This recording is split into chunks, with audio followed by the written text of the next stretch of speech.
السلام علیکم، میں ہوں آپ کی میزبان شمائلہ حسین اور پروگرام ہے یہ ہے تجزیہ راؤ منظر حیات کے ساتھ۔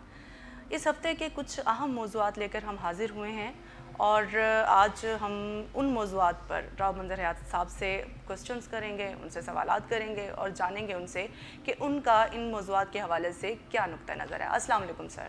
وعلیکم السلام، بہت شکریہ جی۔ سر، دنیا بہت تیزی سے بدل رہی ہے، بہت سارے ایشوز چل رہے ہیں۔ ابھی ہم G20 کی باتیں کر رہے تھے، ابھی ہم اپنی پاکستانی سیاست کے حوالے سے باتیں کر رہے تھے کہ اوپر تلے جو ہے وہ ایشوز، اوپر تلے معاملات، مسائل آپ کو پتہ ہی ہے بڑھتے چلے جا رہے ہیں۔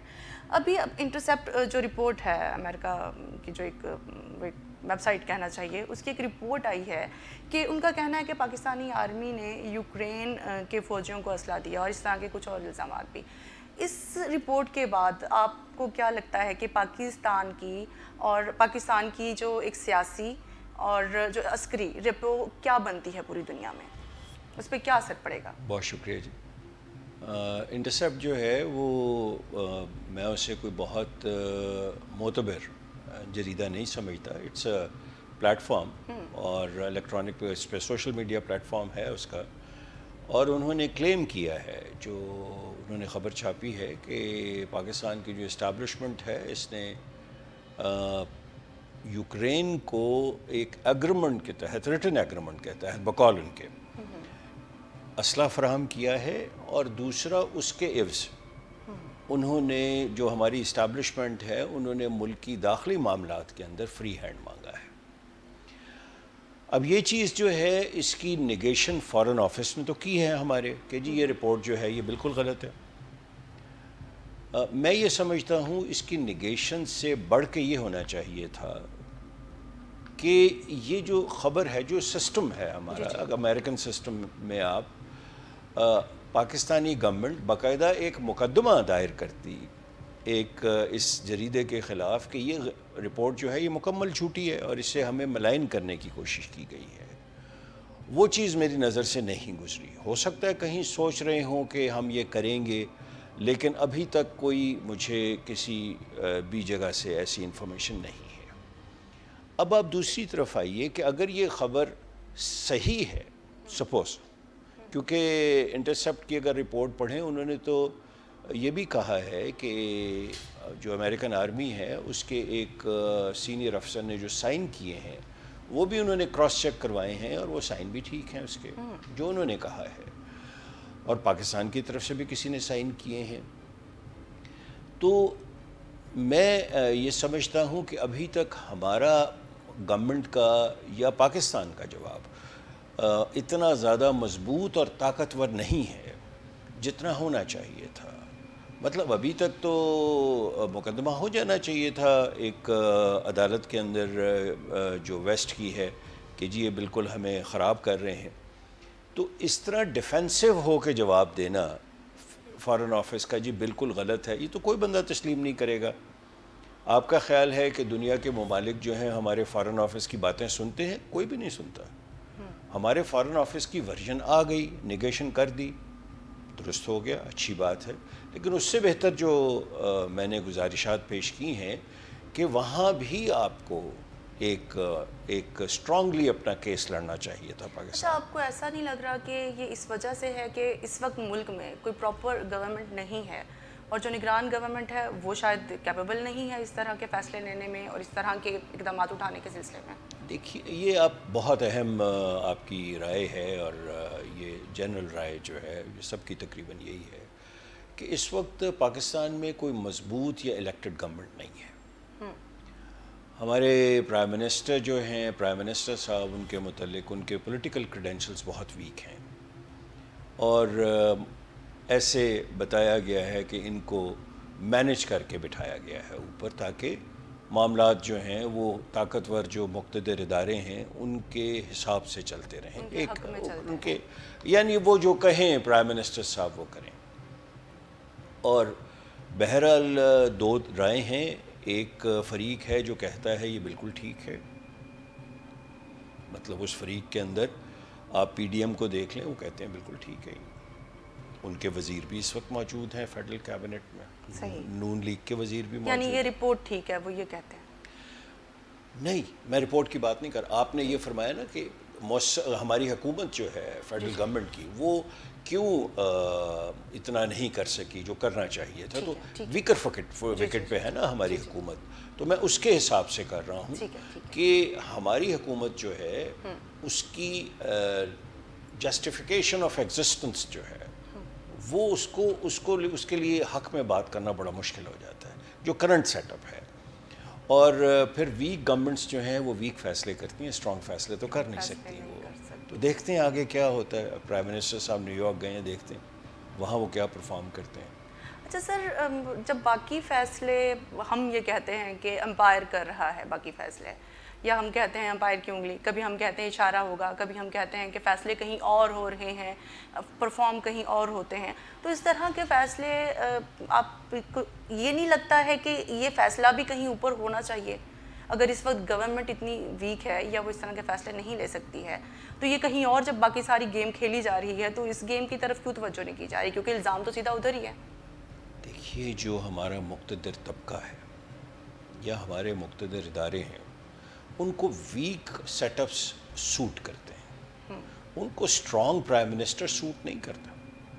آپ کسی پرائم منسٹر آف پاکستان کو دیکھ لیجیے، کسی کو بھی، کسی نے ایک بار بھی اپنی مدت پوری نہیں کی. نہیں کی.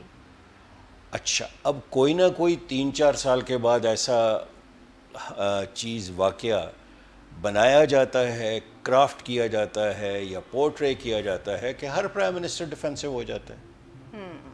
آپ یہ دیکھ لیجئے کسی پرائم منسٹر کو، نواز شریف صاحب کو دیکھ لیں، عمران خان صاحب کو آپ دیکھ لیں. میں تو کہتا ہوں جنوجز جیسے شریف انسان کو نہیں اپنا ٹینیور پورا کرنے دیا گیا، یہ تو، اور وہ شریف النفس انسان کے ساتھ ساتھ ایک انتہائی ایماندار پرائم منسٹر تھے.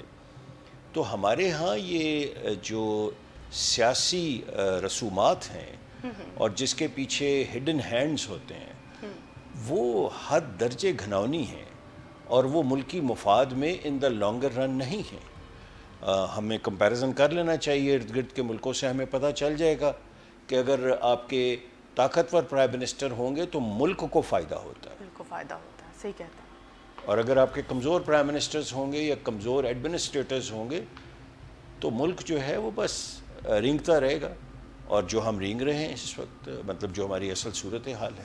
اچھا سر، حیرت انگیز طور پر اس ویک گورنمنٹ کے اندر ڈالر نیچے آنا شروع ہو گیا، اور اس کی ایک پہلا سوال تو یہ بنتا ہے کہ اس کا پاکستانی معیشت پر اثرات کیا ہیں، اور دوسرا سوال ساتھ ہی میں پٹ کر دوں کہ اس کا کریڈٹ بھی جو ہے وہ اوپر کے ہاتھوں کو دیا جا رہا ہے. اس حوالے سے آپ کیا کہتے ہیں؟ دیکھیں، یہ تو میں بڑا کلیئر ہوں. اب میں خود نوکری کرتا رہا ہوں، میں نے 34 سال نوکری کی ہے، کہ یہ سارا جو ڈالر کو نیچے لایا گیا ہے یہ سختی کی گئی ہے فرام اسٹیبلشمنٹ. اس میں تو کوئی دو رائے نہیں ہے.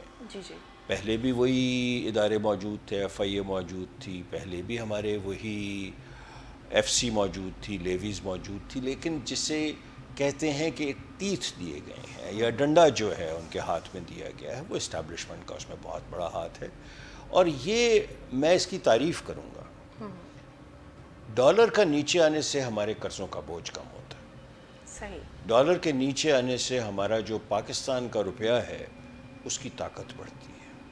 ہماری معیشت پہ حد درجے مثبت اثرات پڑتے ہیں. اب اس کی فلپ سائڈ یہ ہے کہ میں بہت بندوں کو جانتا ہوں، آپ بھی جانتی ہوں گی، جنہوں نے لاکھوں ڈالر جو ہے وہ جمع کیے ہوئے ہیں. بالکل. کسی نے اپنے گھر میں رکھے ہوئے ہیں، کسی نے لاکر میں رکھے ہوئے ہیں، کسی نے اپنی بیسمنٹ کے اندر چھپائے ہوئے ہیں. تو یہ ٹرینڈ جو ہے اسے چیک کیا گیا ہے، اس ٹرینڈ کو توڑا گیا ہے فرام اسٹیبلشمنٹ، یا ڈائریکٹلی ان کی اجازت سے یا ان کی پشت پناہی سے یا ان کی سٹرینتھ کو ساتھ لے کے ایف آئی اے نے یا دوسرے اداروں نے پاکستان کے. تو یہ بہت مثبت بات ہے. اب اسلام آباد میں یا پنڈی میں ایک آدمی کے بیسمنٹس کے اندر آپ نے دیکھا کہ 11 ارب روپیہ نکلا ہے، اس میں توڑا گیا ہے بیسمنٹ کی دیوار کو، اس میں لاکر بھی آئے ہیں. خیر لگتا یہ ہے کہ خبر جو ہے وہ سچی ہے، کیونکہ میڈیا پہ تو بہرحال نہیں آئی، وہ اس پہ سوشل میڈیا پہ آئی ہے، لیکن مین سٹریم میڈیا پہ کم آئی ہے. اخبارات میں تو خیر بہت ہی کم آئی ہے. جو مالک ہیں اس کے وہ پیسے کس کے تھے, وہ کس طرح آپریٹ کر رہے تھے, جی اس میں بڑے بڑے لوگوں کے نام آ رہے ہیں, لیکن سوشل میڈیا کی حد تک. تو یہ آرمی کا یہ قدم جو ہے, اسٹیبلشمنٹ کا یہ قدم, میں بڑا مثبت سمجھتا ہوں اور ہمیں اس کی ضرورت ہے. لیکن یہاں سے کچھ سوالات بھی پیدا ہوتے ہیں. اسحاق ڈار صاحب بڑے زبردست فائنانس منسٹر تھے, انہوں نے کیوں نہیں کیا یہ؟ ایگزیکٹلی. اچھا, آپ نے اسحاق ڈار صاحب کے ساتھ ایک ٹیم تھی پوری بندوں کی, جو اب بھی تقریباً وہی ٹیم ہے, کوئی خاص چینج نہیں ہے, اور آپ کی کابینہ کے اندر ہر بندہ وزیر تھا. جی جی. انہوں نے یہ کام جو کہ ملک کے لیے بہتر ہے, انہوں نے کیوں نہیں کیا؟ میرا گلہ ہے اس چیز سے. اس کا مطلب کیا ہوا؟ اس کا مطلب یہ ہوا کہ ان کے کچھ لوگ جو ہیں مبینہ طور پہ وہ ملے ہوں گے کہ ہم ڈالر بھجوا رہے ہیں افغانستان چھپ کے, تو ٹھیک ہے ہمیں ڈالر بھجوانے چاہیے, ہمیں روکنے والا کون ہے؟ تو وہ جو رکاوٹ ہے, اور یہ صرف ڈالر کی حد تک نہیں گئی بات. جی جی. ایرانی تیل جو ہے, جو جس طرح لاہور تک آتا تھا انڈر گراؤنڈ اسے ٹینکس میں بھر کے لاتے تھے, وہ اب ٹرک کھڑے ہو کے پنجاب کی سرحد سے پہلے وہ باقاعدہ اسے ضائع کر رہے ہیں. تو یہ مثبت باتیں ہیں اور اس کا کریڈٹ دینا چاہیے آپ کو. میں اس میں کریڈٹ دوں گا بے شک, اور یہ ڈیو کریڈٹ ہے کہ اسٹیبلشمنٹ نے, اور انہیں مزید سختی کرنی چاہیے, لیکن انہیں سر یہ ایگزامپل کتنی دیر بنانا تک چاہیے. رہے گا؟ مطلب دیر پا کتنا ہو سکتے ہیں یہ اقدامات؟ دا مومنٹ یہ معاملات ایک جمہوری حکومت کے ہاتھ میں جاتے ہیں, چیزیں کہیں اور, جیسے ہی آپ کو پتہ ہے انتخابات کی طرف ہم بڑھ رہے ہیں, اگر چیزیں اس طرح ہو جائیں گی تو چیزیں پھر خراب ہونا شروع ہو جائیں گی, ڈالر کا ریٹ ویسے ہی بڑھنا شروع ہو جائے گا, یہ سختی پھر سے کم ہو جائے گی. تو اس حوالے سے کیا سمجھتے ہیں آپ؟ اس کی تشویش تو ہے کہ اگر ایک گورنمنٹ آتی ہے, جس طرح پہلے بھی گورنمنٹ تھی, پی ڈی ایم کی لے لیں, خان صاحب کی لے لیں, اس میں بھی تو یہ سارا کچھ ہو رہا تھا نا. مطلب آپ یہ تو نہیں کہہ سکتے کہ تحریک انصاف بالکل معصوم ہے, ان کے دور میں نہیں ہو رہا تھا, ان کے دور میں بھی ہو رہا تھا یہ چیز. اور کرائم یہی ہے, اسیسمنٹ یہی ہے کہ جیسے ہی پولیٹیکل سیٹ اپ آئے گا وہ اپنی مرضی سے ڈالر کو مینیپولیٹ کریں گے, کیونکہ انہوں نے بھی ڈالر خریدے ہوتے ہیں. ان کے اکابرین جو ہیں ان کے پاس بھی 10 million 15 million 20 million 30 million dollar پڑا ہوا ہوتا ہے, تو وہ تو اپنی قیمت بڑھائیں گے, ان کو فائدہ ہے اس چیز میں. اور اسحاق ڈار صاحب اس میں چیمپئن ہیں اس کام کے اندر, ان کی تو خیر کمال اس میں پرفارمنس ہے مینیپولیشن کے اندر.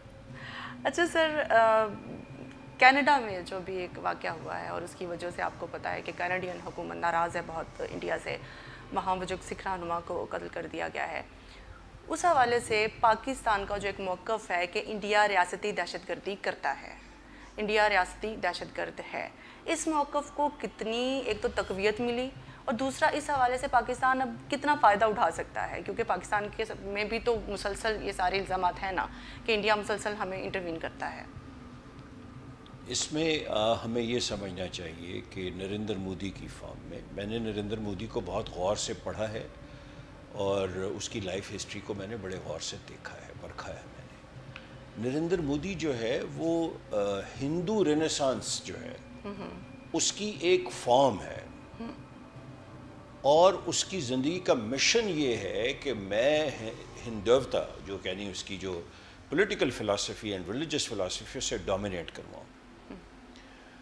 ہردیپ سنگھ کو جو مرڈر کیا گیا, جو خالستان میں ایک کینیڈا میں خالستان کی ایک موومنٹ چلا رہا تھا بندہ, وہ ان کا صف اول کا لیڈر تھا, اور اس کی بڑے زیادہ فالوئنگ تھی, اور اس نے بے انتہا جلسے جلوس پروسیشنز کیے ہیں.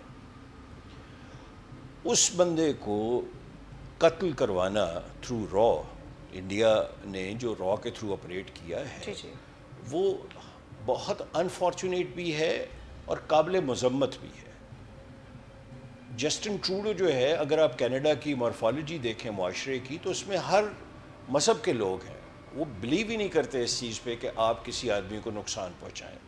It's absolutely multilateral multicultural society.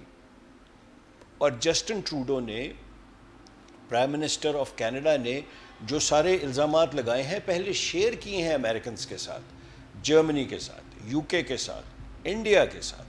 اور جب یہ G20 تھا تو میں نے اس کی سپیچ سنی ہے جسٹن ٹروڈو کی, اس نے کہا میں نے پرائم منسٹر نریندر مودی کے سامنے یہ چیزیں رکھی ہیں, تو ہم کیا چاہتے ہیں. اور کیا کہہ رہے ہیں وہ کہ ایک امپارشل پروب کروائیں. اور یہی ہم کہتے ہیں, یہی پاکستان کہتا ہے کہ ہمارے ملک میں دہشت گردی انڈیا کروا رہا ہے. یہ جو سارا بی ایل اے اور یہ سارا جو بلوچستان اور کے پی کے اندر بھی سکھوں کو قتل کیا گیا ہے, یہ سارا جو ہے انڈین سپانسرڈ ٹیررزم ہے, اور ہم اسے فیس کر رہے ہیں اس وقت, اور ہم بڑے عرصے سے کر رہے ہیں.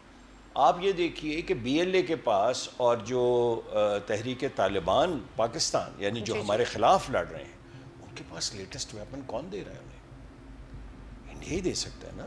ظاہری سی بات. ہمارے دشمن ملک ہی دیں گے نا. ہمارے جتنے ایسے ممالک ہیں جن سے ہمارا تعلق جو ہے وہ فطری طور پہ یا کسی بھی وجہ سے خراب ہے, یہ الگ ڈیبیٹ ہوتی ہے اور ہونی چاہیے کہ کیا ہمیں اس حد تک جانا بھی چاہیے کہ نہیں جانا چاہیے کسی ملک کے خلاف, یہ الگ ڈیبیٹ ہے. لیکن ہمارے ملک میں دہشت گردی جو ہے وہ ڈیفینیٹلی انڈین سپانسرڈ ہے. ابھی ایک لاہور میں دھماکہ ہوا تھا, اگر آپ کو یاد ہو, لاہور میں کوئی 1.5 سال پہلے, اس میں باقاعدہ شواہد آئے ہیں کہ وہ را نے کروایا ہے اور انڈیا نے اسے تسلیم کرنے سے انکار کر دیا. تو پاکستان کا کیس جسٹن ٹروڈو کی تقریر کے بعد بہت مضبوط ہو جاتا ہے, اور ہمیں اس کا مکمل فائدہ اٹھانا چاہیے, اور ہم میرٹ پہ فائدہ اٹھانا چاہیے. میں نہیں سمجھتا کہ ہمیں جھوٹ بول کے فائدہ اٹھانا چاہیے. ہم جو سچ بول رہے تھے گزشتہ 10-12 سال سے, جسٹن ٹروڈو نے اس کے اوپر مہر لگا دی کہ را کے اسیسینیشن اسکواڈز جو ہیں وہ ہر جگہ موجود ہیں. ایسا ہے. اگر وہ کینیڈا جیسے ایک متمول اور ایک ڈیولپڈ ملک میں یہ واردات کر سکتے ہیں, تو آپ خود سوچ لیں کہ پاکستان میں وہ کیا نہیں کر رہے ہوں گے, کیا نہیں کر رہے ہوں گے. تو یہ پاکستانی گورنمنٹ جو ہے اس کو پورا فائدہ اٹھانا چاہیے, اور ہمیں اپنا کیس جو ہے یہ یونائٹڈ نیشنز میں ہمیں لے کے جانا چاہیے, انٹرنیشنل کورٹ آف جسٹس میں لے کے جانا چاہیے کہ ان کا بیہیویئر دیکھیں. یعنی ابھی ہمارا ایک انڈیا میں دھماکہ ہوتا ہے, 3 منٹ کے بعد ان کا انٹیریئر منسٹر پرائم منسٹر آ کے کہتا ہے کہ پاکستان نے کروایا. بعد میں پتہ چلتا ہے 1.5 سال کے بعد کہ مکمل جھوٹ بولا گیا ہے, ان کے اپنے آؤٹ فٹس ہیں جو یہ کر رہے ہیں.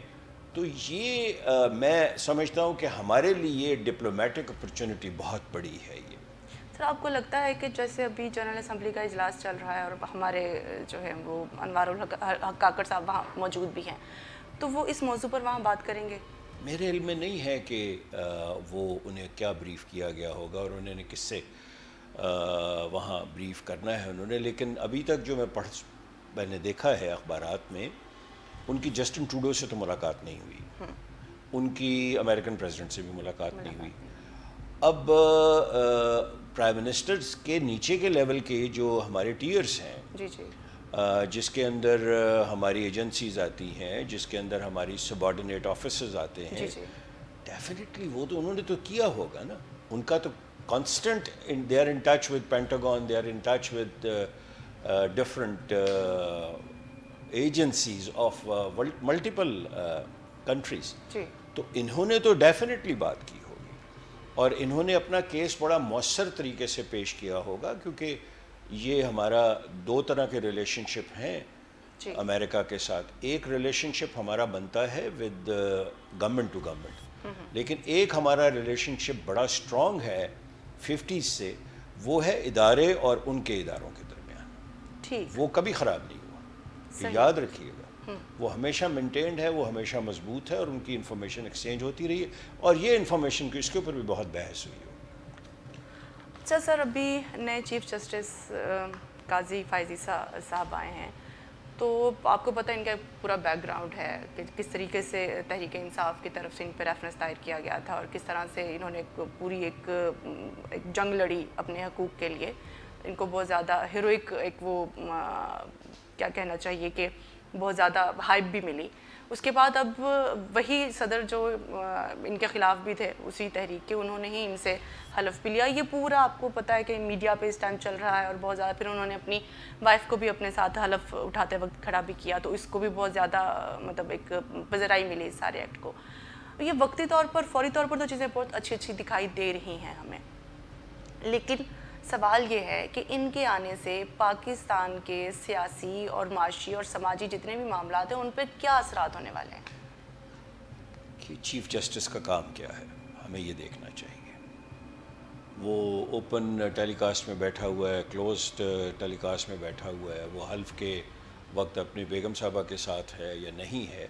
چیف جسٹس کا کام ہے کہ وہ لوگوں کو بر وقت انصاف فراہم کرے. اگر چیف جسٹس آف پاکستان یہ سمجھتا ہے کوئی بھی ہو کہ میرا نظام عدل جو ہے وہ ڈیفیکٹو ہے یا پرفارم نہیں کر رہا, تو اسے اس کے اوپر زیادہ توجہ دینی چاہیے. صحیح. آپ لاہور کی عدالتوں میں چلے جائیں, ہم لاہور میں یہ پروگرام ریکارڈ کروا رہے ہیں, آپ کراچی چلے جائیں, کسی شہر میں چلے جائیں, آپ کو بندے رلتے ہوئے نظر آئیں گے, برباد ہوتے ہوئے نظر آئیں گے. تو میں بالکل اہمیت نہیں دیتا ان چیزوں کو کہ جی ڈائریکٹ ٹیلی کاسٹ ہو گیا اور جی فلاں نے فلاں کے ساتھ حلف لے لیا. یہ کوئی بے بانی چیزیں ہیں. مانی کیا چیز ہے؟ نیوکلیس ہماری ڈسکشن کا یہ ہونا چاہیے کہ چیف جسٹس آف پاکستان کو پورا مکمل اپنا سسٹم اوور آل کرنا چاہیے کہ غریب آدمی کو میں انصاف دے سکوں. اسلام آباد تک تو پہنچنا ناممکن ہے. آپ ذرا سپریم کورٹ کے وکلاء کی فیس تو دیکھیں, سوال ہی پیدا نہیں ہوتا. 2 کروڑ 2.5 کروڑ 50 کروڑ 1 ارب افورڈ ہی نہیں کر سکتے. کون دے سکتا ہے؟ نہیں کر سکتے. تو میری گزارش یہ ہے کہ جو شروع کی 5-6 دن ہوتے ہیں that is a honeymoon period, اس میں آپ نے کر دیا, اچھا کیا. میں اسے یہ نہیں سمجھتا کہ نہیں ہونا چاہیے تھا. اوپن آپ نے کی اپنی کورٹ کو, ٹرانسپیرنسی تھوڑی سی نظر آتی ہے اس چیز میں, لیکن کیا آپ کا کام یہ ہے کہ آپ بہت بڑے بڑے آدمیوں کے کیسز اٹھا کے ان کو یس یا نو کریں؟ میرا ہیرو تو کامن آدمی ہے, عام آدمی ہے, اس کو انصاف ملے گا تو میں خوش ہوں. عمران خان کو, نواز شریف صاحب کو یا زرداری صاحب کو انصاف ملنا تو بے معنی ہے. اس کا ان کا تو عام آدمی سے کوئی تعلق نہیں ہے. یہ تو اب آپ یہ دیکھ لیجئے کہ ہمارے ملک کے اندر اگر آپ اسے ہائنڈ سائٹ سے دیکھیں تو یہ بادشاہت کے نزدیک پہنچ چکے ہیں. ان کے گھر دیکھیے, ان کے بچوں کا رہن سہن دیکھیے, آپ ان کا لائف سٹائل دیکھیے. کامن مین سے تو کوئی تعلق نہیں ہے. اور چیف جسٹس کا کام کیا ہے کہ کامن مین, عام آدمی جو سول کوڈ کے اندر دھکے کھا رہا ہے وہاں تک اپنا اثر پہنچائے. اور دیکھتے ہیں ابھی 1 سال ان کے پاس ہے جو قاضی فائز عیسیٰ ہیں, 1 سال میں وہ کیا کرتے ہیں. بہرحال وہ ایک اچھے انسان ہیں اور ان کو خراب کرنے کی انتہائی سنجیدہ کوششیں کی گئی ہیں, رائٹ فرام ایوری بڈی, کہ یہ انڈیپینڈنٹ آدمی ہے, کہیں آ کے ہمیں خراب نہ کرے.